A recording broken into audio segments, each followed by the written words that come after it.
नमस्कार दोस्तों, स्वागत है आपका तिवारी एकेडमी में।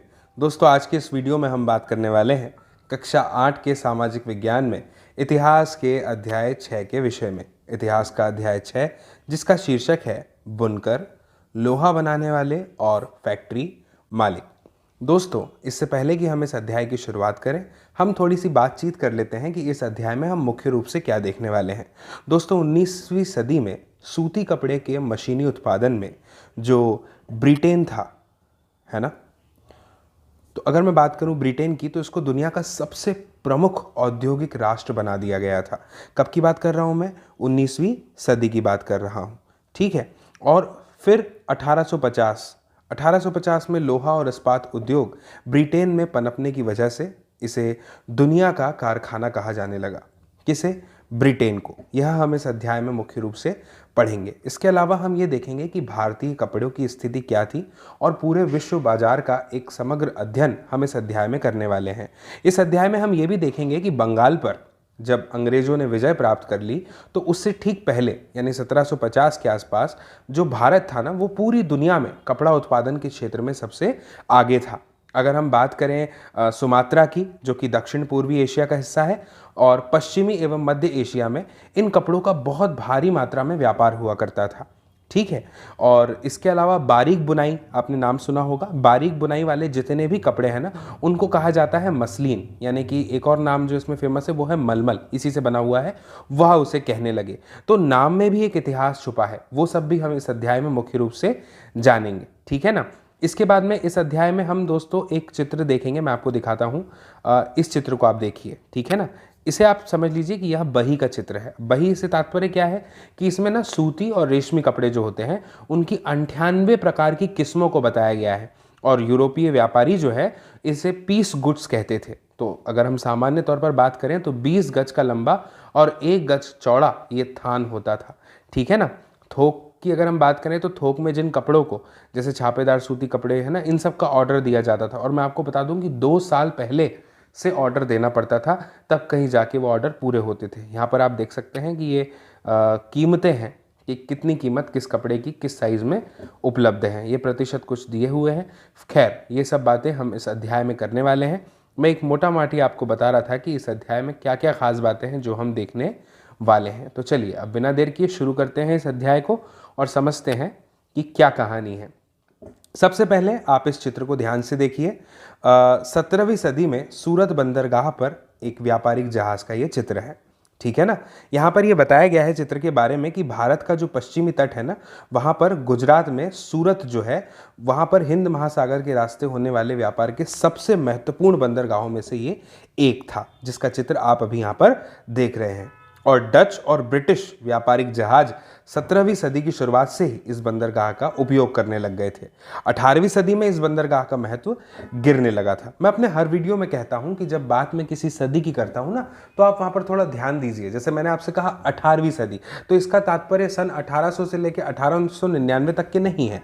18वीं सदी का तात्पर्य है 1700 से लेकर 1799 तक के बीच का समय, ठीक है ना। मुझे उम्मीद है आप इस बात को गहराई से समझ पा रहे होंगे। दोस्तों, इस अध्याय में मुख्य रूप से हमें कपड़ा और लोहा और इस्पात उद्योग के बारे में अध्ययन करना है। इन दो उद्योगों, कौन कौन से दो उद्योग? कपड़ा उद्योग और लोहा व इस्पात उद्योग, है ना। इन दोनों उद्योगों का अध्ययन हम करेंगे, विशेष अध्ययन करेंगे।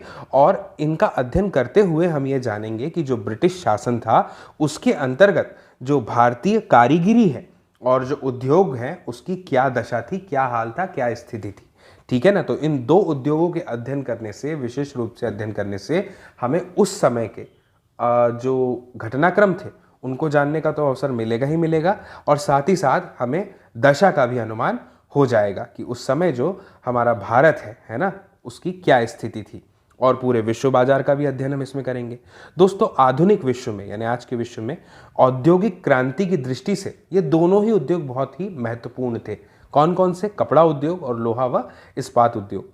सूती कपड़े के मशीनी उत्पादन ने ही 19वीं सदी में ब्रिटेन को क्या कर दिया? दुनिया का सबसे प्रमुख औद्योगिक राष्ट्र बना दिया था, ठीक है ना। 1850 के दशक में दुनिया का कारखाना कहलाने लग गया था ब्रिटेन। किस क्षेत्र में? लोहा और इस्पात उद्योग के क्षेत्र में, क्योंकि यहाँ पे लोहा और इस्पात उद्योग पनपने लग गया, तो फिर उसे दुनिया के कारखाने के नाम से जाना जाने लग गया।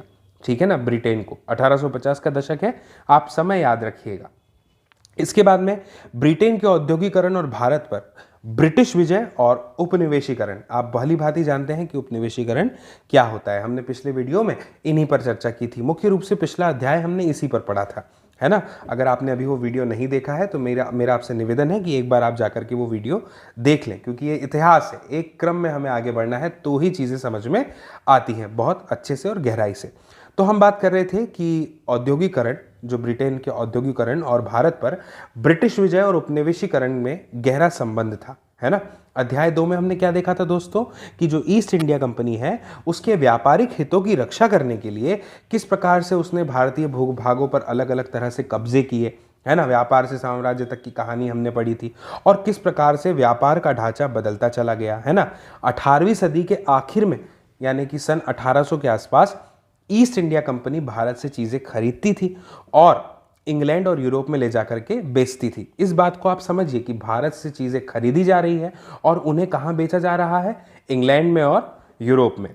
दोस्तों, इसी क्रय विक्रय यानी खरीद फरोख्त बेचने में उसे भारी मुनाफा होता था। यहां से तो बहुत कम में मिलता था, है ना, और खरीदती थी और वहां अधिक दामों पर भेजती थी, 100 गुना अधिक, 200 गुना अधिक, आप इस तरह से समझिए। और ब्रिटेन का औद्योगिक उत्पादन इसी प्रकार से बढ़ने लग गया। वहाँ के जो उद्योगपति थे यानी इंडस्ट्रियलिस्ट थे, वो भारत को अपने औद्योगिक उत्पादनों के विशाल बाजारों के रूप में देखने लग गए। इसी तरह दोस्तों, ब्रिटेन से तैयार माल भारत के बाजारों में आने लग गया। इससे जो भारतीय शिल्प था ना, जो कारीगरी आप कह सकते हैं, और उद्योग, इस पर किस तरह के असर पड़े, इस अध्याय में हम इसी सवाल के इर्द गिर्द घूमने वाले हैं, इस सवाल पर चर्चा करने वाले हैं कि वहां से जो वो चीजें भेज रहे थे भारत में, है ना, ब्रिटेन से तैयार माल भारत के बाजारों में आने लग गया था, और इससे जो भारतीय शिल्प थे और उद्योग थे उस पर किस तरह से असर पड़े। ठीक है ना।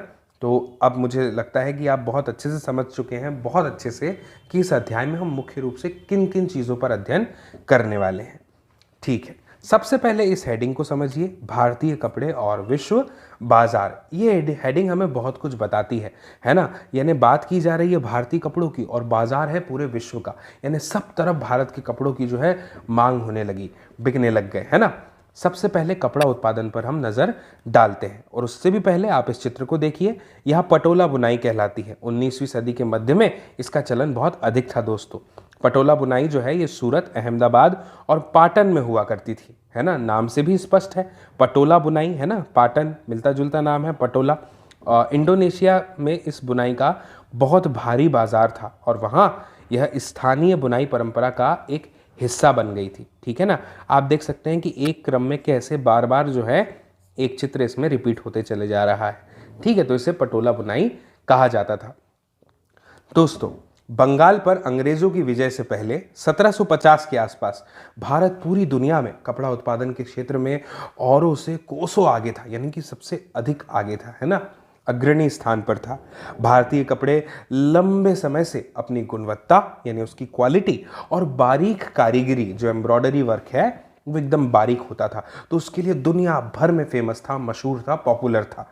ठीक है, कब की बात कर रहे हैं हम बात कर रहे हैं 1750 की। जब भी हम इतिहास पढ़ते हैं ना, तो मेरी ऐसी अपेक्षा रहती है आप लोगों से कि आप सन को, विशेष रूप से समय को ध्यान रख रहे हैं, ठीक है ना, और क्षेत्र को। दक्षिण पूर्वी एशिया की हम बात करते हैं। यहाँ पे 3 नाम हमारे सामने हैं, जावा, सुमात्रा और पेनांग, ठीक है ना। और पश्चिमी और मध्य एशिया भी इसके साथ में आप ले लीजिए। यहाँ पर कपड़ों का ना बहुत भारी व्यापार होता था। ठीक है, नाम याद रखेंगे आप, जावा, सुमात्रा और पेनांग, जो कि दक्षिणी पूर्व एशिया के हिस्से हैं। इसके साथ में पश्चिमी और मध्य एशिया को भी हम यहाँ पर गिन रहे हैं, काउंट कर रहे हैं। यहाँ पर क्या था, इन कपड़ों का भारी व्यापार था। दोस्तों, 16वीं शताब्दी से यूरोप की व्यापारिक कंपनियां यूरोप में बेचने के लिए भारतीय कपड़े खरीदने लगी थी। ठीक है ना, भारत के कपड़े खरीदे जाते थे और यूरोप में बेचे जाते थे। इस फलते फूलते व्यापार और भारतीय बुनकरों के हुनर की यादें अंग्रेजी और अन्य भाषाओं के बहुत सारे शब्दों में आज भी जिंदा है, हमें देखने को मिल सकती है। दोस्तों, ऐसे शब्दों की जड़ों को ढूंढना और उनके अर्थ जानना बड़ा ही मज़ेदार काम है। मैंने आपको इस अध्याय की शुरुआत में एक लाइन कही थी, बताया था कि हमें शब्दों से अर्थ पता चलेगा कि किसका क्या अर्थ है, और मैंने आपको उदाहरण दिया था मसलिन यानी मलमल का। आइए जानते हैं और विस्तार से इस बारे में। दोस्तों, यूरोप के जो व्यापारी थे ना, उन्होंने भारत से आया बारीक सूती कपड़ा जो था उसको सबसे पहले मौजूदा इराक के मोसूल शहर में अरब के व्यापारियों के पास देखा था। ठीक है, यानी फर्क इस बात से पड़ रहा है कि देखा कहाँ गया था। ठीक है, और इसी आधार पर वो जो बारीक बुनाई वाले जितने भी कपड़े थे ना, क्योंकि उन्हें कहाँ देखा गया सबसे पहले, मोसूल शहर में, है ना, जो वर्तमान में इराक है वहाँ का मोसूल शहर था, वहाँ देखा गया, इसलिए उसे मसलिन कहा जाने लगा, अर्थात मलमल कहा जाने लगा। दोस्तों जल्दी यह शब्द खूब प्रचलित हो गया, चलन में आ गया। मसालों की तलाश में जब पहली बार पुर्तगाली भारत आए तो उन्होंने दक्षिण पश्चिमी भारत में केरल के तट पर कालीकट में डेरा डाला। ठीक है ना, क्षेत्र को आप याद रखिए, केरल के तट पर, है ना, कालीकट की बात हो रही है। यहाँ से वे मसालों के साथ साथ सूती कपड़ा भी लेते चले गए, है ना। कालीकट से निकले शब्द को कैलिको कहने लगे। ठीक है, और बाद में हर तरह के सूती कपड़े को कैलिको ही कहा जाने लगा। तो ये नाम जो कैलिको है ये कालीकट की वजह से पड़ा, जो कि भारत के केरल में है और दक्षिण पश्चिमी तट पे। और अगर हम बात करें मलमल की या मसलिन की, तो ये मोसूल शहर की वजह से पड़ा, जो कि वर्तमान मौजूदा इराक का है। ठीक है ना, इराक है। दोस्तों ऐसे बहुत सारे शब्द हैं जो पश्चिमी बाजारों में भारतीय कपड़ों की लोकप्रियता की कहानी को बताते हैं कि जो भारतीय कपड़ा है वो कितना पॉपुलर, कितना फेमस है। इसके बारे में बहुत सारे शब्द हैं। चित्र 3 में हमें एक ऑर्डर बुक का पन्ना दिखेगा जिसमें 1730 में ब्रिटिश ईस्ट इंडिया कंपनी ने कलकत्ता स्थित अपने नुमाइंदों के पास भेजा था। ठीक है ना, आप देखिए यह वह चित्र है। क्या लिखा है, list of goods to be provided in the bay of Bengal for the tips going out in the year, और यहाँ पर सन का नाम दिया गया है। ठीक है, 1730। अब देखिए 1730 में ब्रिटिश ईस्ट इंडिया कंपनी ने कलकत्ता स्थित अपने नुमाइंदों के पास भेजा, और इस बही के मुताबिक दोस्तों उस साल कपड़े के 5 लाख, है ना, 89,000 थानों का ऑर्डर मिला था। दोस्तों यदि आप इसी बही के पन्नों को पलटते तो आपको पता चलेगा कि उसमें सूती और रेशमी कपड़े की 98 किस्मों का जिक्र किया गया है, यानी 98 टाइप्स। ठीक है ना, और यूरोपीय व्यापारी उन्हें पीस गुड्स कहते थे। ये नाम आप याद रखिएगा, यूरोपीय व्यापारी उन्हें पीस गुड्स कहा करते थे, और आमतौर पर 20 गज लंबा और 1 गज चौड़ा यह थान होता था। ठीक है ना, 20 और 1 का रेशो, 20 और 1 का रेशो चलता था, अनुपात 20:1 का था। ठीक है, यहाँ पर कहा जा रहा है कि गौर से देखें कि बही में किस तरह एक एक चीज़ की कीमत लंदन में ही तय कर दी गई थी। ये सामान मंगाने के लिए कंपनी को 2 साल पहले ऑर्डर देने पड़ते थे, है ना, ये मैंने आपको अध्याय की शुरुआत में भी बताया था। दोस्तों क्योंकि ऑर्डर जो दिए जाते थे ना उसको भारत भेजा जाता था, तो ज़रूरी कपड़े बनवाने और उन्हें वापस भिजवाने में इतना समय लगभग लग जाता था, 2 वर्ष। और जब कपड़े के थान लंदन पहुंच जाते थे तो उन्हें नीलामी के जरिए वहां पर बेच दिया जाता था। आप इस चित्र को देखिए, ये वाला चित्र, ये जामदानी बुनाई 20वीं सदी की शुरुआत में इसका प्रारंभ हुआ होगा। दोस्तों जामदानी जो है ना वो एक तरह का बारीक मलमल होता है जिस पर करघे में सजावटी चिन्ह बुने जाते हैं। इनका रंग जो है ना दोस्तों वो प्रायः स्लेटी और सफ़ेद होता है। आमतौर पर सूती और सोने के धागों का इस्तेमाल यहाँ पर किया जाता था, जो कि इस चित्र में हमें देखने को मिल रहा है। दोस्तों बंगाल में स्थित ढाका और संयुक्त प्रांत जो वर्तमान उत्तर प्रदेश है स्थित लखनऊ जामदानी बुनाई के सबसे महत्वपूर्ण केंद्र में से एक माने जाते थे इस समय। ठीक है ना, महत्वपूर्ण केंद्र थे। ये नाम आप याद रखिएगा। दोस्तों अब इसी बही में दी गई विभिन्न किस्मों के नाम को अगर हम देखें तो थोक में जिन कपड़ों का ऑर्डर दिया गया था ना उनमें छापेदार सूती कपड़े भी यहाँ पर शामिल थे। उन्हें ये व्यापारी शिंड्स, कोसा या खस्सा और पंडाना कहते थे। दोस्तों हमें यह बात पता होनी चाहिए कि अंग्रेजी का जो शिट शब्द है ना वो कहाँ से आया है। वो हिंदी के छीट शब्द से निकला है। हम जानते हैं कि बहुत सारी भाषाएं एक दूसरे से जन्म लेती आई हैं, है ना, तो ऐसे ही हिंदी का एक शब्द है छींट, उससे अंग्रेजी का ये शिट्स शब्द निकला है। हमारे यहाँ छींट रंगीन फूल पत्तियों वाले छोटे छापे के कपड़े को कहा जाता था, यानी छींट का तात्पर्य है रंगीन फूल पत्तियों वाला छोटे छापे वाला कपड़ा। दोस्तों 1680 के दशक तक इंग्लैंड और यूरोप में छापेदार भारतीय सूती कपड़े की ज़बरदस्त मांग पैदा हो चुकी थी। दोस्तों अट्रैक्टिव फ्लावर्स और लीव्स थे, यानी फूल पत्तियां जो थी बहुत ही आकर्षक थी। बारीक रेशे और सस्ती कीमत थी। इस वजह से भारतीय कपड़े का एक अलग ही रुतबा था। दोस्तों, इंग्लैंड के जो रईस थे ना, सिर्फ वही लोग नहीं बल्कि खुद महारानी जो थी वो भी भारतीय कपड़ों से बने परिधान ही पहना करती थी या पहनती थी। दोस्तों, बंडाना शब्द का इस्तेमाल गले या सिर पर पहनने वाले चटक रंग के छापेदार गुलूबंद के लिए किया जाता है। यह शब्द हिंदी के बांधना जो शब्द है उससे निकला है। अब आप इस चित्र को देखिए। मसूलीपट्टनम आंध्र प्रदेश में बारीक बारीक कपड़े पर छपाई, जिसे हमने अभी छीट के नाम से जाना था ना, 19वीं सदी के मध्य में ईरान और यूरोप को निर्यात होने वाले छीट का यह एक बढ़िया सा उदाहरण है। ठीक है ना। क्या आपने कभी अपने आसपास इस प्रकार के कपड़े देखे हैं? अगर हाँ तो हमें कमेंट में ज़रूर बताइएगा। दोस्तों, इस श्रेणी में चटक रंगों वाले ऐसे बहुत सारी किस्मों के कपड़े आते थे जिन्हें बांधने और रंगसाजी की विधियों से ही बनाया जाता था। वही में दोस्तों कई दूसरी तरह के कपड़ों का भी जिक्र है जिनका नाम उनके जन्म स्थान के अनुसार लिखा गया है। आप समझ रहे हैं, जन्म स्थान के नाम पर, जैसे कासिम बाजार, पटना, कलकत्ता, उड़ीसा, चारपुर, ये जितने भी नाम आप यहाँ पर देख रहे हैं ना, ये उनके जन्म स्थान के नाम के अनुसार लिए गए हैं। इन शब्दों के व्यापक प्रयोग से ये पता चलता है दोस्तों कि दुनिया के जो अलग अलग भाग थे ना, वहाँ पे भारतीय कपड़े कितने फेमस हो गए थे, कितने पॉपुलर मशहूर हो गए थे। दोस्तों, इस चित्र को देखिए आप। बंडाना डिज़ाइन 20वीं शताब्दी के प्रारंभ की है डिज़ाइन है। कपड़े के मध्य से गुजरती ये जो लकीरें हैं ना, ये क्या है, क्यों है? दरअसल इस ओढ़नी में दो बांधकर ये जो है रंगे गए हैं। ठीक है ना, टाई एंड डाई कहा जाता है। रेशमी कपड़े के टुकड़ों को सोने की कढ़ाई के जरिए एक दूसरे में सी दिया गया है और बंडाना शैली के कपड़े अधिकांशतः राजस्थान और गुजरात में ही बनाए जाते हैं। आप नाम याद रखिएगा, बंडाना जो है ना वो राजस्थान और गुजरात, ये दो नाम से जुड़ा हुआ नाम है। इसके बाद में दोस्तों जो अगला शीर्षक हमें इस अध्याय में अभी देखना पड़ना है वो है यूरोपीय बाज़ारों में भारतीय कपड़ा। अब हम जानेंगे यूरोप के बाज़ारों में हमारे भारतीय कपड़े की स्थिति के विषय में। ठीक है दोस्तों, 18वीं सदी की शुरुआत जैसे ही होती है तो वहाँ तक आते आते क्या होता है कि जो भारतीय कपड़ा है ना, उसकी लोकप्रियता से बेचैन इंग्लैंड के ऊन और रेशम निर्माती भारतीय कपड़ों के आयात का विरोध करने लग जाते हैं, क्योंकि उनके जो साधन हैं, जो उनके जो कपड़े हैं वो बिकना बंद हो चुके होते हैं।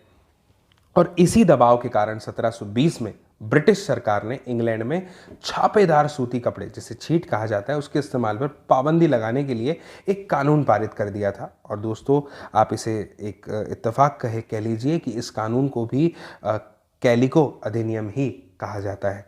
दोस्तों, उस समय इंग्लैंड में नए नए कपड़ा कारखाने खुल रहे थे। ठीक है ना, आप स्थिति को समझिए। इंग्लैंड में नए नए कपड़े कारखाने खुल रहे हैं और भारतीय कपड़ों के सामने लाचार अंग्रेज कपड़ा उत्पादक अपने देश में भारतीय कपड़ों के प्रवेश पर पूरी पाबंदी चाहते थे, क्योंकि उनके बिक नहीं रहे थे, ताकि पूरे इंग्लैंड में केवल उन्हीं का कपड़ा बिके, यानी एकाधिकार हो जाए।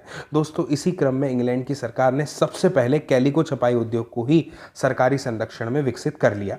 अब सफ़ेद मलमल या बिना मांड वाले कोरे भारतीय कपड़े पर इंग्लैंड में ही भारतीय डिज़ाइन छापे जाने लग गए, यानी भारतीय डिज़ाइन जो थे वो कौन छापने लगा? अब इंग्लैंड वाले। दोस्तों, भारतीय कपड़ों के साथ इस होड़ की वजह से इंग्लैंड में तकनीकी सुधारों की ज़रूरत दिखाई देने लग गई थी और 1764 में जॉन के ने स्पिनिंग जेनी का आविष्कार किया, जिससे परंपरागत तकलियों की उत्पादकता काफ़ी बढ़ गई। तो अगर आपसे पूछे कि स्पिनिंग जेनी का आविष्कार किसने किया, तो 1764 में जॉन के ने किया। लेकिन ये जान लीजिए कि स्पिनिंग जेनी का अर्थ क्या है। दोस्तों, ये एक ऐसी मशीन होती है ना जिसमें से क्या होता है कि एक कामगार एक साथ कई तकलियों पर काम कर सकता था। जब पहिया घूमता था तो सारी तकलियाँ एक साथ घूमने लगती थी। ठीक है ना, मुझे उम्मीद है आपको ये बात समझ में आ गई होगी। फिर आता है दोस्तों 1764 के बाद 1786 का समय। इसमें क्या होता है, रिचर्ड ऑकराइट ये वाष्प इंजन का आविष्कार कर देते हैं, जिससे सूती कपड़े की बुनाई को क्रांतिकारी रूप में बदल दिया जाता है, यानी कि और जल्दी और अधिक उत्पादन। अब बहुत सारा कपड़ा बेहद कम कीमत पर तैयार किया जा सकता था। दोस्तों, इसके बावजूद दुनिया के बाज़ारों पर भारतीय कपड़े का दबदबा 18वीं सदी के आखिर तक बना रहा। ठीक है ना दोस्तों, डच, फ्रेंच, ब्रिटिश और अन्य यूरोपीय व्यापारिक कंपनियों ने इस व्यापार से बेहिसाब मुनाफा कमाया, यानी बहुत लाभ कमाया, बहुत प्रॉफिट कमाया। और ये कंपनियां भारत आकर चांदी के बदले सूती और रेशमी कपड़े खरीदती थी, यानी चांदी देती थी और बदले में जो सूती और रेशमी कपड़े होते थे उनको लेकर के चली जाती थी खरीद कर।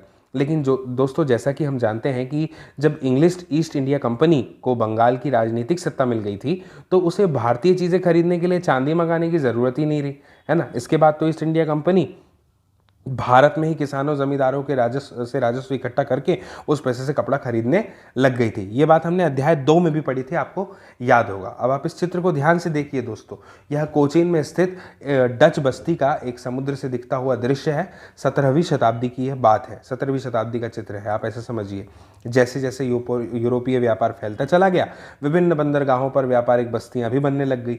कोचीन में डच बस्तियां 17वीं शताब्दी में विकसित हुई। बस्ती के चारों तरफ स्थित किलेबंदी को आप यहाँ पर देख सकते हैं, ठीक है ना। आगे बढ़ते हैं। 18वीं सदी के आखिर में बुनाई के मुख्य केंद्र कहाँ कहाँ थे, ये यहाँ पर बताया गया है, ठीक है ना। सफ़ेद की अगर हम बात करें, सफ़ेद बुनाई के, तो उसके जो केंद्र थे उनको स्टार से बताया गया है, जैसे कि अहमदाबाद हो गया, है ना, गुजरात हो गया, इसके बाद में सूरत हो गया, ठीक है। और अगर हम बात करें तो जैसे कि लाहौर हो गया, सरहिंद हो गया, है ना, पंजाब हो गया, समाना हो गया, ये सब, है ना। इसके बाद में यह जो निशान आप देख रहे हैं ना, ये चेक और धारीदार उसके लिए है, ये शिंट्स के लिए जिसे छीट कहा जाता है, और ये सिल्क के लिए है, ठीक है। तो इनमें आप बहुत सारे नाम देख सकते हैं। अब हम आगे बढ़ते हैं। आगे बढ़ते हुए यहाँ पर ये बताया जा रहा है कि अगर हम इस नक्शे को देखेंगे ना, तो हमें पता चलेगा कि 19वीं सदी के प्रारंभ में कपड़ा जो उत्पादन था वो 4 क्षेत्रों में केंद्रित था। बंगाल सबसे महत्वपूर्ण केंद्रों में से एक था। डेल्टा की असंख्य नदियों से सटे बंगाल के उत्पादन क्षेत्र पर अपना माल दूर दूर तक आसानी से बंगाली जो भेज सकते थे ये लोग। और याद रखें कि 19वीं सदी के प्रारंभ यानी शुरुआत में रेलवे की शुरुआत नहीं हुई थी और सड़कें भी अभी बननी ही शुरू हो रही थी। पूर्वी बंगाल जो कि वर्तमान में बांग्लादेश है, वहाँ पर स्थित ढाका 18वीं सदी में सबसे महत्वपूर्ण कपड़ा उत्पादन केंद्र था। याद रखिएगा, ढाका 18वीं सदी में सबसे महत्वपूर्ण कपड़ा उत्पादन केंद्र था, ठीक है ना। ये लाइन आप नोट कर लीजिए। यह शहर अपनी मलमल और जामदानी बुनाई के लिए दूर दूर तक प्रसिद्ध था। दोस्तों, यदि हम नक्शे में भारत के दक्षिणी भाग को देखेंगे ना, दक्षिणी भाग को देखिए आप, ठीक है ना, तो मद्रास से उत्तरी आंध्र प्रदेश तक फैले कोरोमंडल तट के साथ साथ सूती कपड़ा बुनाई केंद्रों का एक और समूह दिखाई पड़ेगा। पश्चिमी तट पर बुनाई केंद्र गुजरात में स्थित थे। अब एक और शीर्षक जानते हैं इसके विषय में कि बुनकर कौन थे। दोस्तों, बुनकर आमतौर पर बुनाई का काम करने वाले समुदायों को कहा जाता है। ये उन्हीं के कारीगर हुआ करते हैं और पीढ़ी दर पीढ़ी, है ना, यानी दादाजी से पिताजी में, फिर पिताजी से पुत्र में, फिर पुत्र से उसके पुत्र में, ये हुनर जो है आगे बढ़ता चला जाता है। बंगाल के बारे में हमें बताया है कि बंगाल के तांती, उत्तर भारत के जुलाहे या मोमीन और दक्षिण भारत के साले व कैकोल्लार तथा देवांग समुदाय बुनकरी के लिए प्रसिद्ध थे। ये जो कुछ नाम अभी मैंने आपके सामने लिए ना, ये बुनकरी के लिए एकदम प्रसिद्ध माने जाने वाले नाम हैं। कौन कौन? बंगाल के तांती, उत्तर प्रदेश के जुलाहे या फिर मोमीन कह लीजिए आप, दक्षिण भारत के साले या कैकोल्लार तथा देवांग समुदाय बुनकरी जो थे ये प्रसिद्ध थे। दोस्तों, सूत कातना कपड़ा उत्पादन का सबसे पहला चरण हुआ करता था। यह काम अधिकांश रूप से महिलाओं के जिम्मे रहा करता था, यानी महिलाएं जो थी वह सूत काता करती थी। दोस्तों, चरखा और तकली घर घर में पाए जाते थे। धागे को चरखे पर काटकर तकली पर लपेट दिया जाता था। जब कताई पूरी हो जाती थी तो बुनकर इस धागे से कपड़े बुना करते थे। दोस्तों, अधिकतर समुदाय में आप याद रखिए कि बुनाई का काम पुरुष ही करते थे। रंगीन कपड़ा बनाने के लिए रंगरेज इस धागे को रंग दिया करते थे। रंगने वाले को रंगरेज कहा जाता था। छपाईदार कपड़ा बनाने के लिए बुनकरों को चिप्पीगर नामक माहिर कारीगरों की जरूरत पड़ती थी, ठीक है ना। किस चीज़ के लिए? छपाईदार कपड़ा बनाने के लिए किसको जरूरत पड़ती थी? बुनकरों को जरूरत पड़ती थी। किसकी जरूरत पड़ती थी? चिप्पीगर नामक माहिर कारीगरों की जरूरत पड़ती थी, जो ठप्पे से छपाई करते थे, है ना, यानी ठप्पा लगा दिया और कहानी छप गई। करघों पर होने वाली बुनाई और उससे जुड़े व्यवसायों, जो उससे व्यवसाय जुड़े थे, उससे लाखों भारतीयों की उस समय दोस्तों रोजी रोटी चला करती थी। इस चित्र को ध्यान से देखिए। बंगाल का एक तांती बुनकर जो है, बेल्जियन चित्रकार सोलम्बिस द्वारा बनाया गया चित्र है 1790 के दशक का। इस चित्र में तांती बुनकर गड्ढे वाले करघे में काम कर रहा है और यहाँ हमसे पूछा जा रहा है कि क्या आप जानते हैं कि गड्ढे वाला करघा क्या होता है। दोस्तों, अगली हेडिंग पढ़ते हैं भारतीय कपड़े का पतन। उससे पहले जान लेते हैं औरांग का अर्थ। फारसी भाषा में गोदाम को ही औरांग कहा जाता है। गोदाम यानी औरांग, वहाँ बिक्री से पहले चीज़ों को जमा करके रखा जाता है। वर्कशॉप के लिए भी यह शब्द इस्तेमाल होते हैं। दोस्तों, अब समझते हैं भारतीय कपड़े का पतन, है ना, यानी 18वीं सदी के अंत की बात हो रही है। ब्रिटेन में सूती कपड़ा उद्योग के विकास से भारतीय कपड़ा उत्पादकों पर कई तरह के असर पड़े, ठीक है ना। आप समझ पा रहे हैं ना कि उन्होंने एक लॉ लेकर के आ गए थे कि अब कपड़ा जो है बैन हो गया है। अब भारतीय कपड़े को यूरोप और अमेरिका के बाजारों में ब्रिटिश उद्योगों में बने कपड़ों से मुकाबला करना पड़ता था। दोस्तों दूसरी बात यह थी कि भारत से इंग्लैंड को कपड़े का निर्यात मुश्किल होता चला जा रहा था। ऐसा क्यों हो रहा था? क्योंकि ब्रिटिश सरकार ने भारत से आने वाले कपड़े पर क्या लगा दिया था? भारी सीमा शुल्क, यानी हाईएस्ट टैक्स लगा दिए थे। दोस्तों, इंग्लैंड में बने सूती कपड़े ने 19वीं सदी की शुरुआत तक भारतीय कपड़े को अफ्रीका, अमेरिका और यूरोप के परंपरागत बाजारों से बाहर कर दिया था। समझ रहे हैं क्या कहा मैंने कहा कि इंग्लैंड में जो सूती कपड़े बनते थे ना, जब 19वीं सदी का समय आया तो उसकी शुरुआत में क्या हुआ कि जो भी भारतीय कपड़े थे उसको अफ्रीका ने, अमेरिका ने और यूरोप ने परंपरागत बाजारों से बाहर कर दिया। अब इससे क्या असर पड़ेगा? इससे ये होगा कि हमारे यहाँ के जो हजारों बुनकर थे ना, वो बेरोजगार हो जाएंगे, और ऐसा ही हुआ। और सबसे बुरी मार दोस्तों बंगाल के बुनकरों पर पड़ी। ब्रिटिश और यूरोपीय कंपनियों ने भारतीय माल खरीदने बंद कर दिए और उनकी एजेंटों ने तयशुदा आपूर्ति के लिए बुनकरों को पेशगी देना भी बंद कर दिया था। बेचारे बुनकर जो परेशान थे, उन्होंने मदद के लिए बार बार सरकार से गुहार लगाई, लेकिन कोई असर नहीं पड़ा। यहाँ पर देखिए क्या लिखा है, हम भूखों मर जाएंगे। ये स्रोत एक है, ध्यान से शब्दशः सुनिएगा, मैं पढ़ूंगा आपके सामने। 1823 में भारत की कंपनी सरकार को 12,000 बुनकरों की तरफ से एक पत्र मिला जिसमें कहा गया था कि हमारे पुरखे और हम लोगों को कंपनी से पेशगी मिलती थी, जिससे हम कंपनी के लिए बढ़िया कपड़े बुनकर अपने अपने परिवारों का पेट पालते थे। हमारी बदनसीबी है कि अब औरांग खत्म कर दिए गए हैं, यानी गोदाम खत्म कर दिए गए, जिसकी वजह से हम लोगों और हमारे परिवारों के पास आजीविका के साधन नहीं बचे हैं। हम बुनकर हैं और कोई दूसरा कारोबार नहीं जानते। अगर बोर्ड ऑफ ट्रेड यानी व्यापार बोर्ड हम पर कृपा नहीं करता और हमें कपड़ों की ऑर्डर नहीं देता है तो हम भूखों मर जाएंगे। व्यापारिक बोर्ड की कार्यवाही 3 फरवरी 1824। कृपया इसे अपने अखबार में प्रकाशित करें। दोस्तों, ये स्रोत 2 है, इसे भी मैं शब्दशः पढ़ूंगा, कृपया आप ध्यान से सुनिएगा। 1828 में एक विधवा कताई कामगार ने समाचार दर्पण नामक बंगाली अखबार के नाम भेजे पत्र में अपनी दुर्दशा का इस तरह बयान किया था। सेवा में संपादक समाचार, मैं कताई कामगार हूँ, भारी कष्ट के साथ मैं यह पत्र लिख रही हूँ, कृपया इसे अपने पत्र में प्रकाशित करें। जब मेरी उम्र 22 साल थी तभी मेरे पति का देहांत हो गया था। मेरी 3 बेटियां थीं। जब मेरे पति का देहांत हुआ हमारे पास कुछ भी नहीं बचा था। अनेक श्राद्ध के लिए मुझे अपने गहने बेचने पड़े। जब हम भूखों मरने की हालत में पहुंच गए तो भगवान ने मुझे जिंदा रहने का एक रास्ता दिखाया। मैं तकली और चरखे पर सूत काटने लगी। बुनकर हमारे घर आते और 3 तोले प्रति रुपए की दर से सूत खरीद कर ले जाते। बुनकरों से मुझे जितनी पेशगी चाहिए होती थी मुझे मिल जाती थी। इस तरह हम खाने पीने और कपड़ों के बारे में निश्चिंत रहने लगे। कुछ सालों में मैंने 28 रुपये इकट्ठा कर लिए थे। इस पैसे से मैंने अपनी एक छोटी बेटी का ब्याह कर दिया। एक बेटी का ब्याह कर दिया। इस तरह मेरी तीनों बेटियां अपने अपने घर चली गई। अब 3 सालों से हम दोनों औरतें, मेरी सास और मैं, दाने दाने को तरस रहे हैं। अब सूत खरीदने वाले बुनकर हमारे पास नहीं आते। अगर मैं बाज़ार में सूत भेजती हूँ तो पहले के मुकाबले 1/4 दाम भी नहीं मिलते। समझ में नहीं आता कि ये सब कैसे हो गया है। मैंने बहुतों से पूछा है। लोग कहते हैं कि बाहर से विलायती सूत आयात किया जा रहा है। बुनकर वही सूत खरीद कर कपड़ा बनाते हैं। लोग इस सूत का बना कपड़ा 2 महीने भी नहीं पहन पाते, वह गलकर तार तार हो जाता है। कष्टों में फंसी एक कताई कामगार की यह आप बीती है दोस्तों। लेकिन असली दुर्दिन तो अभी आए नहीं थे, आने वाले थे। समय आने वाला था 1830 के दशक का। 1830 के दशक तक भारतीय बाजार ब्रिटेन में बने सूती कपड़ों से पट गए। दरअसल 1880 के दशक तक स्थिति यह हो गई थी कि भारत के लोग जितना सूती कपड़ा पहनते थे उसमें से 2/3 ब्रिटेन का बना होता था। इससे न केवल बुनकरों को बल्कि सूत काटने वालों की भी हालत ख़राब होती गई। जो लाखों ग्रामीण महिलाएं सूत काट कर ही अपनी आजीविका चला रही थी वो दोस्तों हो गई बेरोजगार। लेकिन भारत में हथकरघों से होने वाली बुनाई पूरी तरह खत्म नहीं हुई। इसकी वजह यह थी कि कपड़ों की कुछ किस्में मशीनों पर नहीं बन सकती थी। भला जटिल और मन भावन किनारियों वाली साड़ी या परंपरागत बुनाई वाले कपड़े मशीनों पर कैसे बन सकते थे।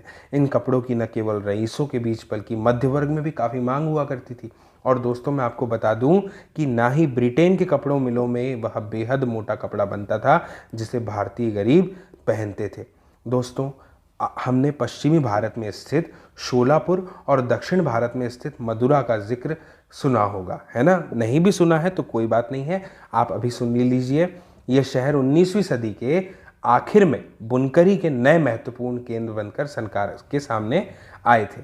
दोस्तों बाद में क्या हुआ कि राष्ट्रीय आंदोलन जब हुआ ना, तो उसके दौरान जो महात्मा गांधी थे उन्होंने लोगों से आह्वान किया कि वे आयातित कपड़े का बहिष्कार करें, यानी जो विलायती कपड़े उनका बहिष्कार करें और हाथ से कते सूत और हाथ से बुने कपड़े ही पहने। ठीक है, ये महात्मा गांधी ने किया था और इस तरह खादी राष्ट्रवाद का प्रतीक बनती चली गई थी। चरखा भारत की पहचान बन गया था और 1931 में यानी 20वीं शताब्दी में उसे भारतीय राष्ट्रीय कांग्रेस के तिरंगे झंडे की बीच वाली पट्टी में जगह दी गई, चरखे को। दोस्तों अब हम समझते हैं कि आजीविका के साधन गंवा चुके बुनकरों और सूत काटने वालों का क्या हुआ। दोस्तों उनमें से बहुत सारे तो खेतीहर मजदूर बन गए थे, कुछ काम की तलाश में शहरों की ओर चले गए, बहुत से देश से बाहर अफ्रीका और दक्षिणी अमेरिका के बागानों में काम करने के लिए चले गए और इनमें से कुछ हथकरघा बुनकरों को बम्बई, जो कि अब मुंबई है, अहमदाबाद, शोलापुर, नागपुर, कानपुर में खोले नए कपड़ा कारखानों में नौकरी मिल गई थी।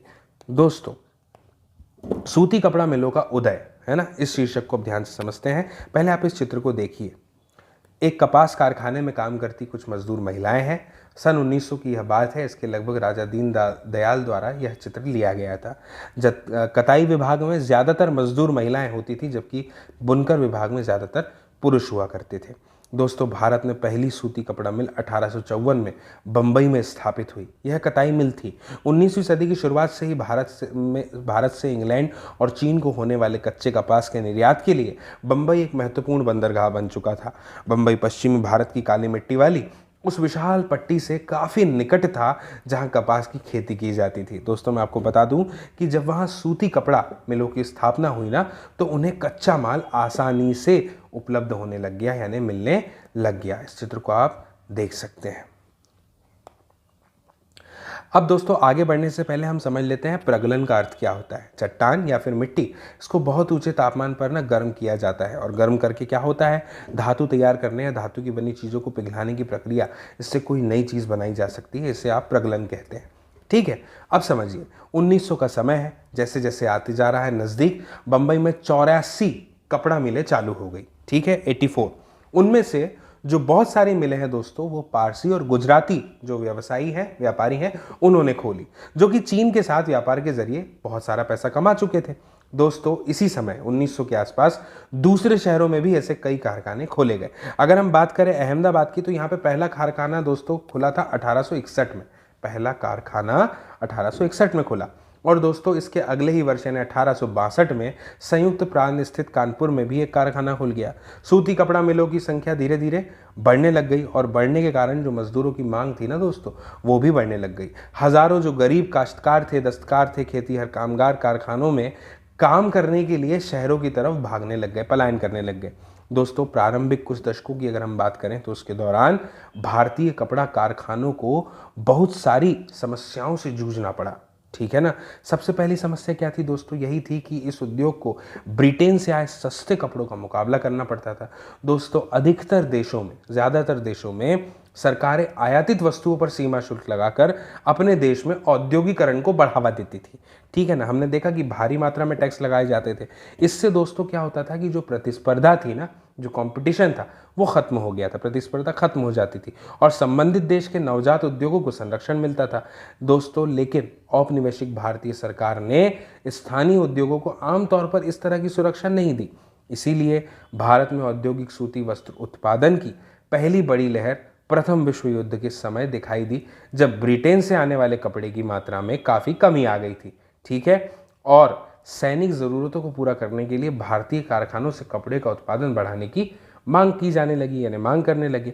इसके बाद जिक्र आता है टीपू सुल्तान की तलवार और वुड्स स्टील का। आप इस तलवार को देखिए, 18वीं सदी के अंत में टीपू की यह तलवार है।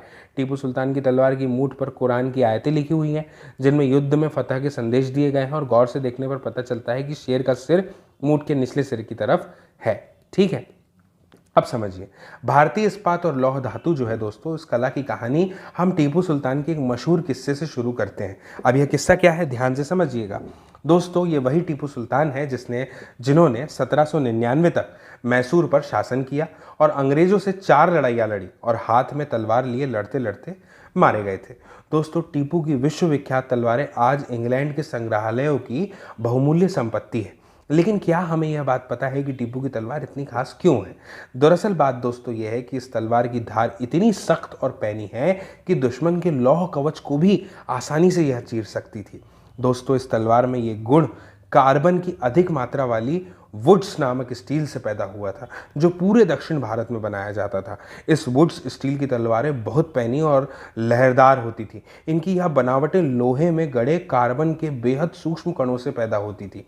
दोस्तों, टीपू सुल्तान की मृत्यु के 1 साल बाद 1800 में मैसूर की यात्रा करने वाले फ्रांसिस बुकानन ने इस बात का ब्यौरा दिया है कि मैसूर की सैकड़ों प्रगलन भट्टियों में वुड्स स्टील किस तरह बनाया जाता था। दोस्तों, इन भट्टियों में लोहे को काठ कोयले के साथ मिलाकर मिट्टी की छोटी हांडियों में रख दिया जाता था। तापमान के जटिल उतार चढ़ावों को नियंत्रित करते हुए प्रगालक इस्पात की सिल्लियां तैयार कर लेते थे और जिनका न केवल भारत बल्कि पश्चिमी और मध्य एशिया में भी तलवार बनाने के लिए उपयोग किया जाता था। दोस्तों, वुड्स जो है ना, वो असल में एक कन्नड़ शब्द उक्कू, तेलुगु शब्द हुक्कू और तमिल व मलयालम शब्द उरुक्कू यानी स्टील का ही बिगड़ा हुआ अंग्रेजी रूप है। दोस्तों, भारतीय वुड्स स्टील ने यूरोपीय वैज्ञानिकों को बहुत आकर्षित किया था। विश्व प्रसिद्ध या विश्वविख्यात वैज्ञानिक और बिजली व विद्युत चुंबकत्व का आविष्कार करने वाले माइकल फैराडे, इनका जिक्र आप विज्ञान में अवश्य सुनेंगे। इन्होंने भारतीय वुड्स स्टील की विशेषताओं को 4 साल यानी 1818 से 1822 तक अध्ययन किया। लेकिन दोस्तों, दक्षिण भारत में इतनी प्रचलित वुड्स स्टील निर्माण प्रक्रिया 19वीं सदी के मध्य तक आते आते पूरी तरह से लुप्त हो गई, यानी कि गायब हो गई। दोस्तों, ऐसा क्यों हुआ होगा?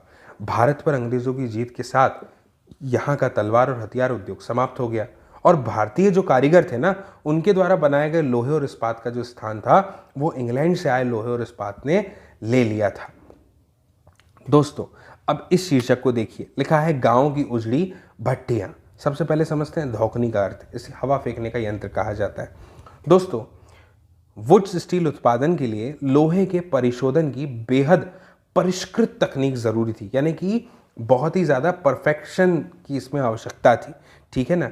लेकिन दोस्तों, मैं आपको बता दूं कि जब 19वीं सदी का अंत आया ना, तब उस समय क्या हुआ, भारत में लोहे का प्रगलन एक सामान्य गतिविधि हो गया था। खास तौर पर क्या हुआ दोस्तों कि बिहार और मध्य भारत का जो क्षेत्र था, वहाँ पर उसके हर जिले में ऐसे प्रगालक कारीगर थे जो लोहा बनाने के लिए लौह अयस्क जो होता है ना, उसके स्थानीय भंडारों का इस्तेमाल करने लग गए थे। दोस्तों, इसी लोहे से कारखानों में दैनिक इस्तेमाल के औजार और साधन बनाए जाते थे। ज़्यादातर भट्टियाँ मिट्टी और धूप में सुखाई गई ईंटों से बनी होती थी। मैं आपको बता दूं कि प्रगलन का काम पुरुष करते थे, जबकि महिलाएं जो है वो धौकनी चलाती थी। धौकनी का अर्थ हवा फेंकने का एक यंत्र होता है। कोयले को लगातार दहकाने के लिए उसे हवा दी जाती थी। आप इस चित्र को यहाँ पर देख सकते हैं। पालामाऊ बिहार के लोहा कारीगरों का यह चित्र है, ठीक है। इस चित्र को देखिए, मध्य भारत का एक गांव जहां लौह प्रगालकों का अगरिया समुदाय रहता था। अगरिया जैसे कई समुदाय दोस्तों लोहा बनाने में बहुत माहिर हुआ करते थे उस समय, ठीक है ना। 19वीं सदी के आखिर में क्या हुआ, बार बार जब अकाल पड़ रहा था तो उसकी वजह से भारत के सूखे इलाके पूरी तरह से तबाह हो चुके थे और मध्य भारत में बहुत सारे अगरिया कारीगरों ने काम करना बंद कर दिया, गांव छोड़ दिया और रोजी रोटी की तलाश में दूसरे इलाके में चले गए। उनमें से बहुत सारे लोगों ने दोबारा कभी भट्टियां नहीं चलाई। दोस्तों, बात आती है 19वीं सदी के अंत की। जब 19वीं सदी का अंत आ रहा था जैसे जैसे, तो उसके अंत के आते आते लोहे के प्रगलन का हुनर धीरे धीरे खत्म होने लग गया। ज़्यादातर गाँवों में भट्टियाँ ठंडी पड़ चुकी थी और लोहे का उत्पादन गिरता चला जा रहा था। ऐसा क्यों हुआ दोस्तों? इसकी एक वजह है नए वन कानून, ठीक है ना। अध्याय 4 में हमने पढ़ा था, आपको याद होगा इन वन कानूनों के बारे में, है ना। जब औपनिवेशिक सरकार ने जो आरक्षित वन थे ना, उनमें लोगों के प्रवेश पर पाबंदी लगा दी थी, तो लोहा बनाने वालों को कोयले के लिए भला लकड़ी कहाँ से मिलती। और लौह अयस्क भी वो कहीं से नहीं ला पाते थे दोस्तों। इसीलिए वन कानूनों को नज़रअंदाज करते हुए वे अक्सर चोरी छिपे जंगलों में जाकर के लकड़ी इकट्ठा कर लिया करते थे। लेकिन दोस्तों जैसे जब लंबा समय बीतने लगा तो इस तरह अपना कारोबार जारी नहीं रखा जा सकता था ना रोज़ रोज़, तो बहुत सारे कारीगरों ने यह पेशा छोड़ दिया और आजीविका के लिए दूसरे साधन को वो ढूंढने लगे। ठीक है ना। कुछ क्षेत्रों में दोस्तों सरकार ने जंगलों में आवाजाही की अनुमति तो दे दी थी, यह भी हमने देखा था। लेकिन क्या हुआ कि जो प्रगालक थे ना, उनको अपनी प्रत्येक भट्टी के लिए वन विभाग को बहुत भारी कर चुकाने उसके लिए पड़ते थे, हाई टैक्स देना पड़ता था, जिससे उनकी आय गिर जाती थी। दोस्तों 19वीं सदी के आखिर तक ब्रिटेन से क्या हुआ, जो लौह और इस्पात था ना, इसका भी आयात होने लग गया। भारतीय लोहार भी घरेलू बर्तन, औजार आदि बनाने के लिए आयातित लोहे का इस्तेमाल करने लग गए थे। इसकी वजह से स्थानीय प्रगालकों द्वारा बनाए जा रहे लोहे की मांग कम होने लगी। दोस्तों 20वीं सदी की शुरुआत हुई और लोहा और इस्पात बनाने वाले कारीगरों के सामने एक नई चुनौती आकर के खड़ी हो गई। दोस्तों इस सेक्शन को आप समझिए, एक व्यापक उद्योग। प्राणी विज्ञान सर्वेक्षण विभाग की एक रिपोर्ट के अनुसार एक जमाने में लोहा प्रगलन भारत का बहुत व्यापक उद्योग था और सिंधु, गंगा, ब्रह्मपुत्र के विशाल बलुआ मैदानों के अलावा शायद ही कोई दोस्तों ऐसा जिला हुआ करता था जहां पे धातुमल दिखाई नहीं देता था। दोस्तों यहाँ के आदिम लौह प्रगालकों को ऐसे भंडारों से अयस्क हासिल करने में कोई परेशानी नहीं होती जिन पर कोई यूरोपीय लौह विशेषज्ञ एक पल के लिए विचार करना भी उचित नहीं समझेगा। दोस्तों धातुमल का जिक्र आया है तो मैं आपको बता दूं कि धातु को जब गलाया जाता है ना, तो उससे जो कचरा पैदा होता है उसे धातुमल कहा जाता था। अगर धातुमल प्राप्त होता था तो इसका यह अर्थ है कि वहां पर धातु को गलाया गया, यानी काम होता था। दोस्तों अब इस शीर्षक को ध्यान से समझिए, भारत में लोहा व इस्पात कारखानों का उदय। दोस्तों बात साल 1904 की है ना। अप्रैल के महीने में अमेरिकी भूवैज्ञानिक चार्ल्स वेल्ड और जमशेदजी टाटा, इनके सबसे बड़े बेटे दोराबजी टाटा छत्तीसगढ़ में लौह अयस्क भंडारों की खोजबीन करते हुए घूम रहे थे। ठीक है। भारत में एक आधुनिक लौह और इस्पात संयंत्र लगाने के लिए अच्छे लौह अयस्क भंडारों की तलाश में कई महीने और काफी सारा पैसा ये लोग खर्च कर चुके थे। दोस्तों जमशेदजी टाटा भारत में बड़ा लौह इस्पात कारखाना लगाने के लिए अपनी संपत्ति का बड़ा भाग खर्च करने को तैयार थे, लेकिन इसके लिए पहली शर्त तो ये थी कि उम्दा लौह अयस्क भंडारों का पता लगा लिया जाए। दोस्तों एक दिन कई घंटे तक जंगल की खाक छानने के बाद वेल्ड और दोराबजी एक छोटे से गांव में जाकर के पहुंचे। वहां उन्होंने देखा कि कुछ स्त्री पुरुष टोकरियों में भरकर लौह अयस्क ले जा रहे हैं। ये अगरिया समुदाय के लोग थे। जब उनसे पूछा गया कि वे अयस्क कहाँ से लाए थे तो उन्होंने दूर स्थित एक पहाड़ी की तरफ उंगली उठा दी। दोस्तों फिर क्या था, वेल्ड दोराबजी घने जंगलों से होते हुए काफी देर बाद थककर उस पहाड़ी पर जा पहुंचे। पहाड़ी का अध्ययन किया और अध्ययन करने के बाद वेल्ड ने बताया कि उन्हें जिस चीज की तलाश थी वह मिल चुकी है। रजहारा पहाड़ियाँ दुनिया के सबसे बेहतरीन लौह अयस्क भंडारों में से एक थी, लेकिन यहाँ एक परेशानी थी दोस्तों। क्या कि यह सूखा इलाका था और कारखाना चलाने के लिए आसपास कहीं भी पानी नहीं था, तो लिहाजा कारखाना लगाने के लिए सही जगह के बारे में टाटा की तलाश जारी रही। दोस्तों अगर यह समुदाय के लोगों ने ही लौह अयस्क का एक और स्रोत ढूंढने में मदद की जहां से बाद में भिलाई स्टील संयंत्र को अयस्क की आपूर्ति की गई। दोस्तों मैं आपको बता दूं कि इसके ठीक कुछ साल बाद सुवर्णरेखा नदी के तट पर बहुत सारा जंगल साफ करके फैक्ट्री और एक औद्योगिक शहर बसाने के लिए जगह बनाई गई। ठीक है, आप समझ पा रहे हैं कितनी मेहनत के बाद में, कितने ढूंढने के बाद में, रिसर्च के बाद में यह कार्य शुरू हो पाया और इस शहर को जमशेदपुर का नाम दिया गया। इस स्थान पर लौह अयस्क भंडारों के निकट ही पानी भी उपलब्ध था। दोस्तों यहाँ Tata iron and steel company TISCO की स्थापना हुई, जिसमें 1912 से स्टील का उत्पादन होने लगा। आप इस चित्र को देखिए, सुवर्णरेखा नदी का किनारा है यह और यहाँ पर यह बनी है Tata iron and steel factory 1940। TISCO की स्थापना बहुत सही समय पर हुई थी दोस्तों। क्या हुआ, 19वीं सदी में भारत आमतौर पर ब्रिटेन में बने स्टील का आयात कर रहा था, है ना। भारत में रेलवे के विस्तार की वजह से ब्रिटेन में बनी पटरियों की यहाँ भारी मांग होने लग गई और काफ़ी समय तक भारतीय रेलवे से जुड़े जो अंग्रेज विशेषज्ञ थे वो ये मानने को तैयार ही नहीं थे कि भारत में भी श्रेष्ठ इस्पात का निर्माण जो है वह संभव है। जब तक टिस्को की स्थापना हुई हालात बदलने लग गए थे। 1914 में पहला विश्व युद्ध हुआ शुरू और ब्रिटेन में बनने वाले इस्पात को यूरोप में युद्ध संबंधी आवश्यकताओं को पूरा करने के लिए झोंक दिया गया। इस तरह भारत आने वाले ब्रिटिश स्टील की मात्रा में भारी गिरावट आ गई और रेल की पटरियों के लिए भारतीय रेलवे अब टिस्को पर आश्रित हो गया। जब युद्ध लंबा खिंच गया तो टिस्को को युद्ध के लिए गोलों के खोल और रेलगाड़ियों के पहिए बनाने का काम भी सौंप दिया गया। दोस्तों 1919 तक स्थिति तो यह हो गई थी कि टिस्को में बनने वाले 90% इस्पात को औपनिवेशिक सरकार ही खरीद लेती थी। जैसे जैसे समय दोस्तों धीरे धीरे बीतता चला गया, आगे बढ़ता चला गया, टिस्को पूरे ब्रिटिश साम्राज्य में इस्पात का सबसे बड़ा कारखाना बन गया था। दोस्तों सूती कपड़े की तरह लोहे और इस्पात के मामले में भी औद्योगिक विस्तार तभी शुरू हुआ जब भारत में ब्रिटिश आयात गिरने लगा। इस चित्र को देखिए, युद्ध के आखिर में जो विस्तार हुआ उसका ये चित्र है। युद्ध की ज़रूरतों को पूरा करने के लिए टिस्को को अपनी क्षमता और फैक्ट्री का आकार बढ़ाना पड़ गया। विस्तार का यह काम युद्ध के बाद भी दोस्तों चलता रहा। इस चित्र में नए विद्युत संयंत्र और बॉयलर संयंत्र बनाए जा रहे हैं। जमशेदपुर 1919। तो दोस्तों हम बात कर रहे थे कि सूती कपड़े की तरह जो लौह और इस्पात के मामले में भी क्या हुआ, औद्योगिक विस्तार तब कब शुरू हुआ जब भारत में ब्रिटिश आयात गिरने लगा और भारतीय औद्योगिक वस्तुओं की मांग में इजाफा हुआ, यानी बढ़ोतरी हुई। दोस्तों मैं आपको बता दूं कि ये बदलाव विश्व युद्ध के दौरान, जो पहला विश्व युद्ध था ना उसके दौरान और उसके बाद सामने आए। जैसे जैसे राष्ट्रीय आंदोलन विकसित हुआ, औद्योगिक वर्ग ताकतवर होता चला गया और सरकारी संरक्षण की मांग बुलंद होती गई। भारत पर अपना नियंत्रण बनाए रखने के लिए संघर्षरत ब्रिटिश सरकार को औपनिवेशिक शासन के आखिरी दशकों में इनमें से बहुत सारी मांगे माननी पड़ गई। अब दोस्तों समय आ गया है अन्यत्र जानकारी को पढ़ने का। दोस्तों जापान में औद्योगिकरण के शुरुआती साल, इसकी हम बात करते हैं, यह बहुत ही महत्वपूर्ण है। दोस्तों 19वीं सदी के आखिर में जापान के औद्योगिकरण का इतिहास भारत के औद्योगिकरण से बिल्कुल उल्टा दिखाई देता है।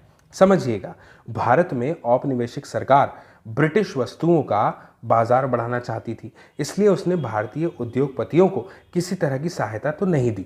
दूसरी तरफ जापान की सरकार ने अपने देशी उद्योगों को खुलकर बढ़ावा दिया।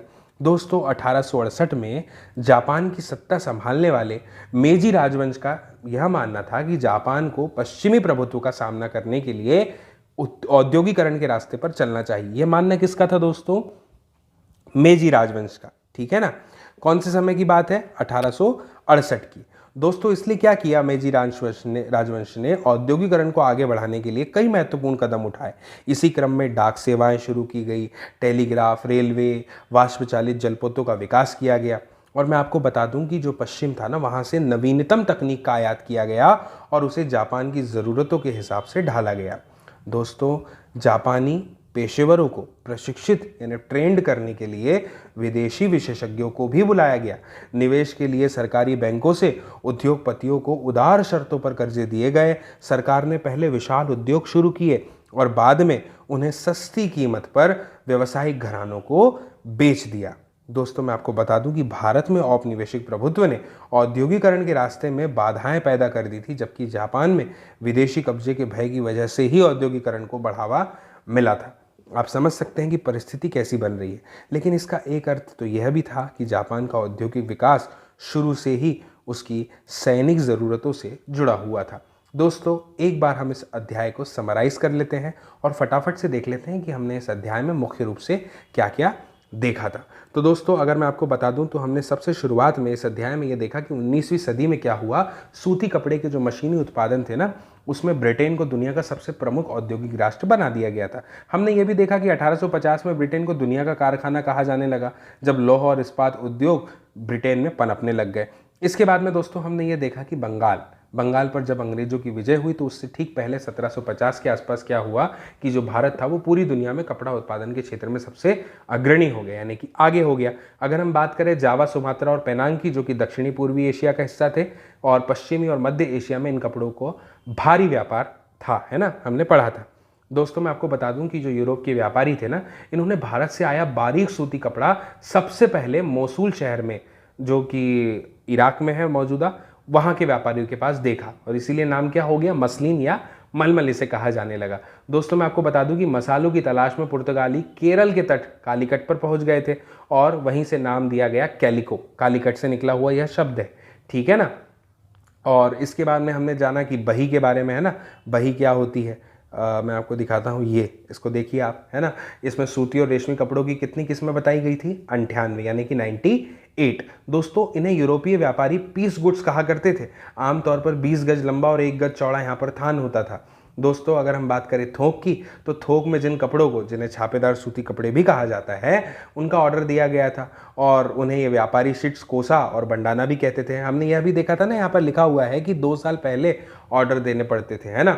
जामदानी की हमने बात करी, 20वीं सदी की शुरुआत में सूती और सोने के धागों के इस्तेमाल से बंगाल में जो ढाका स्थित है ना, वहाँ पर संयुक्त प्रांत जो वर्तमान में उत्तर प्रदेश में है, वहाँ पर लखनऊ जामदानी बुनाई के सबसे महत्वपूर्ण केंद्र हुआ करते थे, है ना। बारीक कपड़े पर जो छपाई होती थी दोस्तों, छीट कहलाती थी, ठीक है ना। यानी मुख्य क्षेत्र हो गया इसका मसूलीपट्टनम, मध्य मसूलीपट्टनम, 19वीं सदी समय हो गया।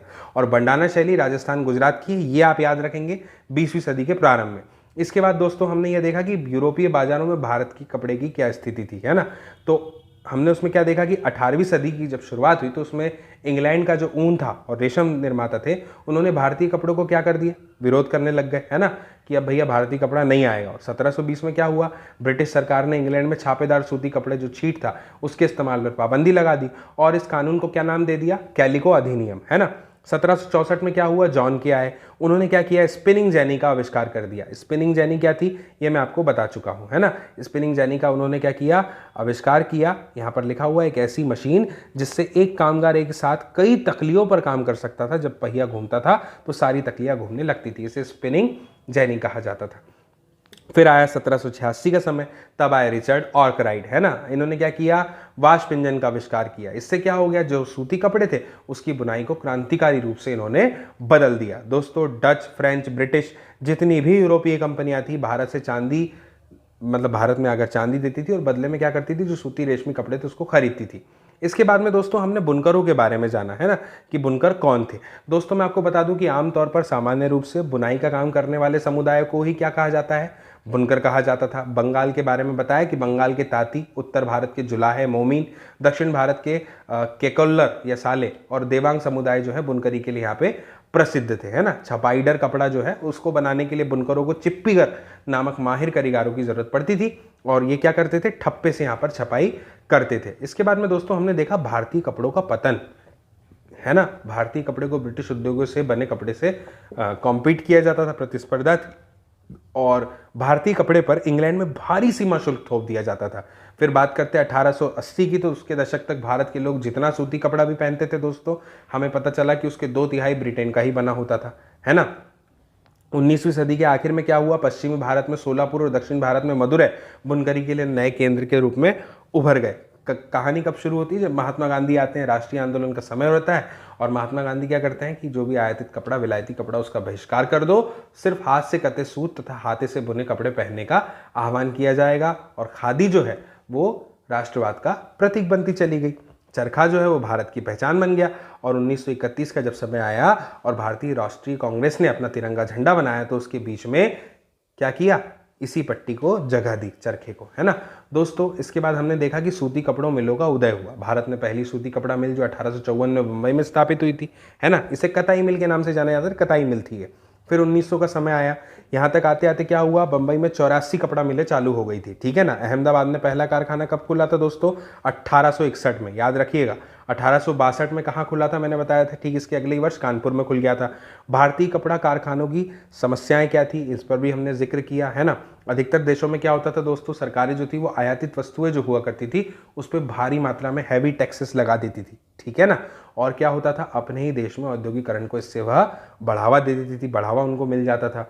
फिर प्रथम विश्व युद्ध हुआ, उस समय भारतीय कारखानों से बनी कपड़ों की मांग और ज़्यादा बढ़ गई। इसके बाद में दोस्तों हमने बात करा था टीपू सुल्तान की तलवार का, है ना। टीपू की तलवार की खासियत क्या थी कि वुड्स स्टील से बनी थी और इससे क्या होता था कि जो दुश्मन थे ना, उनके सामने पास में जो लौह कवच हुआ करते थे ये उसको भी चीर दिया करती थी, है ना।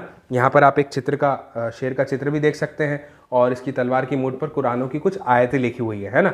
वुड्स स्टील जो है ये लोह में कार्बन की मात्रा इसमें अधिक होती है, मिलाया जाता है इसको और दक्षिण भारत में इसे बनाया जाता था। दोस्तों मैं आपको बता दूं कि वुड्स स्टील की तलवारें बहुत ज़्यादा पैनी हुआ करती थी और लहरदार होती थी, है ना। ये भी हमने पढ़ा। यह बनावट में लोहे में गड़े कार्बन के बेहद सूक्ष्म कणों से पैदा हुआ करती थी और बिजली और विद्युत के जो विश्वविख्यात वैज्ञानिक थे, क्या नाम बताया था, माइकल फैराडे, इन्होंने क्या किया, भारतीय वुड्स स्टील की विशेषताओं का 4 साल कब 1818 से लेकर 1822 तक अध्ययन किया, है ना। और नोट करने वाली बात क्या है, 19वीं सदी तक लोहे के प्रगलन का कार्य जो है ये बंद हो गया था और इसके कारण क्या हुआ, जो औपनिवेशिक सरकार थी ना उसका ये वन कानून ही इसका कारण बन गया था। दोस्तों फिर बात आती है भारत में लौह इस्पात कारखानों के उदय की। समय आता है 1904 का, ठीक है ना। और इसमें क्या होता है, अमेरिकी भूवैज्ञानिक जो थे कौन, चार्ल्स वेल्ड, और थे जमशेदजी टाटा के बेटे कौन, दोराबजी टाटा। इन्होंने अगरिया समुदाय जो था उसके बारे में हमने पढ़ा, जो लोहे का काम करने वाले होते हैं मुख्य रूप से अगरिया समुदाय, उनकी मदद से क्या खोज लिया, पहाड़ियों को, जो लौह अयस्क के लिए प्रसिद्ध थी। क्या नाम था, राजहारा पहाड़ियाँ, है ना। और अगरिया समुदाय के लोगों ने ही दोस्तों क्या किया, लौह अयस्क का एक और स्रोत ढूंढने में भी मदद करी, जहां से बाद में क्या हुआ, भिलाई स्टील संयंत्र को अयस्क की आपूर्ति की गई। हमने कहा क्या देखा कि सुवर्णरेखा नदी के तट पर जो है एक औद्योगिक शहर इसे बसाया गया। नाम क्या दे दिया गया, जमशेदपुर। तात आयरन स्टील, टाटा आयरन और स्टील कंपनी टिस्को के नाम से जानी जाती है ना। इसमें 1912 से स्टील का उत्पादन होने लगा। 1919 तक टिस्को में बनने वाले 90% इस्पात को तो औपनिवेशिक सरकार ही क्या कर लेती थी, खरीद लिया करती थी, है ना। और दोस्तों अंत में, इस वीडियो के अंत में हमने जो है अन्यत्र के तौर पर एक जानकारी देखी जो थी जापान की, है ना। हमने क्या देखा कि 1868 के समय जापान की सत्ता संभालने वाला मेजी राजवंश था और उसका ये मानना था, क्या मानना था, कि जापान को पश्चिमी प्रभुत्व का सामना करने के लिए औद्योगिकरण के रास्ते पर ही चलना चाहिए। तो अंत में हमने समरी क्या निकाली, हमने समरी ये निकाली कि भारत में औपनिवेशिक प्रभुत्व ने औद्योगिकरण के रास्ते में क्या पैदा कर दी थी, बाधाएं। लेकिन अगर हम बात करें दोस्तों जापान की, तो जापान में विदेशी कब्जे के भय की वजह से ही औद्योगिकरण को क्या मिला, बढ़ावा मिला। लेकिन दोस्तों इसका एक अर्थ यह भी था कि जापान का औद्योगिक विकास शुरू से ही उसकी सैनिक ज़रूरतों से जुड़ा हुआ था, ठीक है ना। मुझे उम्मीद है कि यह पूरा अध्याय आपको समग्र रूप से समझ में आ गया होगा। और दोस्तों अगर यह अध्याय आपको समझ में आ गया है तो आपसे यह अपेक्षित है कि इस वीडियो की लिंक को आप ज़रूर शेयर करें, साझा करें अपने दोस्तों, मित्रों, साथियों, सहपाठियों, परिजनों के साथ में, ताकि वे लोग भी इस वीडियो को देख पाए, समझ पाए इस कहानी को। और दोस्तों जल्द ही हमारी मुलाकात होगी अगले अध्याय के साथ में, अगले वीडियो में, ठीक है। तब तक के लिए नमस्कार।